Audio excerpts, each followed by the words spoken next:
Okay, some of you are having issues graphing on Desmos, so let me tell you one of the most common reasons why. If you're getting this exclamation point and you wrote in the expression, notice that there's no equation because I didn't put an equal sign.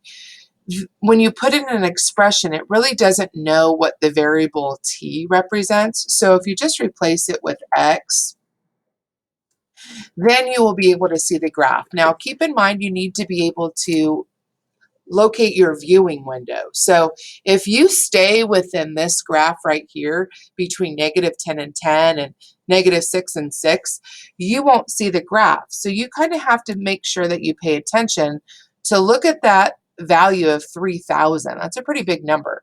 So think about it that that's going to be one of those starting values. So you're going to have to like scroll out in order to be able to see the graph, okay? And there you can see the 0.03,000.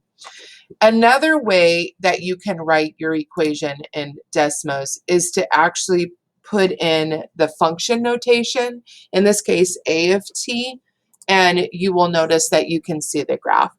You can also put in y and x. Remember though that if you put function notation, you're saying that the variable that you're using is t. So these two variables would need to match.